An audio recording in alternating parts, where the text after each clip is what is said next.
As-tu donc, comme ta patronne, un noble et terrible conspirateur qui t'aime et sache mourir pour toi ?» dit vivement Émile, réveillé par cette apparence de poésie. « Je l'ai eu, » répondit-elle, « mais la guillotine était ma rivale. Aussi, je mets toujours quelques chiffons rouges dans ma parure pour que ma joie n'aille jamais trop loin. Tais-toi donc, Aquilina. Les femmes n'ont-elles pas tout un amant à pleurer? Mais toutes n'ont pas, comme toi, le bonheur de l'avoir perdu sur un échafaud. Ah, j'aimerais bien mieux savoir le mien couché dans une fosse à clamart que près d'une rivale. » Ces phrases si cruellement logiques furent prononcées d'une voix douce et mélodieuse par la plus innocente, la plus jolie et la plus gentille petite créature qui, suivant l'expression d'Horace Walpole, fut jamais sortie d'un œuf enchanté.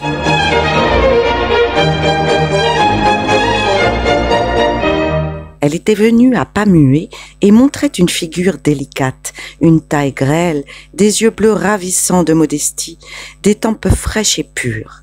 Une naïade ingénue s'échappant de sa source n'est pas plus timide, plus blanche ni plus naïve.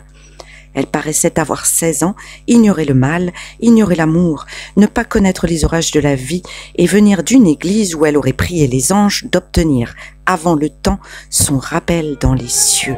À Paris seulement se rencontrent ces créatures au visage candide qui cachent sous un front aussi doux, aussi tendre que la fleur d'une marguerite, la dépravation la plus profonde, les vices les plus raffinés. Un poète eût admiré la belle Aquilina. Le monde entier devait fuir la touchante Euphrasie. L'une était l'âme du vice, l'autre le vice sans âme. « Je voudrais bien savoir, dit Émile à cette jolie créature, si parfois tu songes à l'avenir. »« L'avenir » répondit-elle en riant. « Qu'appelez-vous l'avenir? Pourquoi penserais-je à ce qui n'existe pas encore? Je ne regarde jamais ni en arrière ni en avant de moi. N'est-ce pas déjà trop que de m'occuper d'une journée à la fois? D'ailleurs, l'avenir, nous la connaissons, c'est l'hôpital. »« Comment peux-tu voir d'ici l'hôpital et ne pas éviter d'y aller ?» s'écria Raphaël. « Qu'a donc l'hôpital de si effrayant ?» demanda la terrible Aquilina. « Quand nous ne sommes ni mère ni épouse, quand la vieillesse nous met des bas noirs aux jambes et des rides au front, flétrit tout ce qu'il y a de femme en nous et sèche la joie dans les regards de nos amis, de quoi pouvons-nous manquer? Les plus jolis chiffons nous deviennent des haillons. Aquilina mia! Jamais tu n'as eu tant de raison au milieu de tes désespoirs, reprit Euphasie. Oui, les cachemires, les vélins, les parfums, l'or, la soie, le luxe, tout ce qui brille, tout ce qui plaît, ne va bien qu'à la jeunesse. J'aime mieux mourir de plaisir que de maladie.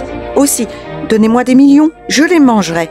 Je ne voudrais pas garder un centime pour l'année prochaine.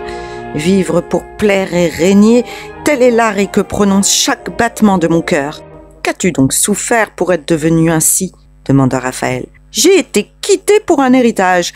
Moi, dit-elle en prenant une pose admirable qui fit ressortir toutes ses séductions. Ah, je ne veux plus être la dupe d'aucun sourire, d'aucune promesse, et je prétends faire de mon existence une longue partie de plaisir. Une femme sans vertu n'est-elle pas odieuse? Dit Émile à Raphaël. Euphrasie, leur lançant un regard de vipère, répondit avec un inimitable accent d'ironie. La vertu, nous la laissons aux laides et aux bossus. Que seraient-elles sans cela, les pauvres femmes? Allons, tais-toi, s'écria Émile. Ne parle point de ce que tu ne connais pas. Elle n'a pas aimé, dit Aquilina d'un son de voix profond. Pour elle, l'amour était un joli colonel. La Rochelle, répondit Euphrasie. L'amour est comme le vent, nous ne savons pas d'où il vient. En ce moment, des cris étranges s'élevaient de toutes parts. Contempler les salons, c'était avoir une vue anticipée du pandémonium de Milton. Il y avait des danses folles, animées par une sauvage énergie. Les flammes bleues du punch coloraient les visages d'une teinte infernale. Les rires éclataient comme des détonations d'un feu d'artifice. L'ivresse ayant jeté sur tous les regards de légers voiles, chacun croyait voir un nuage rougeâtre et des vapeurs enivrantes en l'air.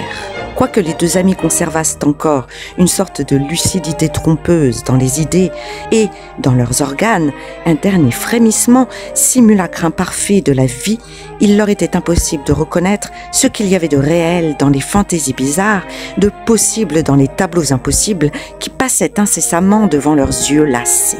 Enfin, tous les phénomènes du sommeil les assaillaient si vivement qu'ils prirent les jeux de cette débauche pour les caprices d'un cauchemar.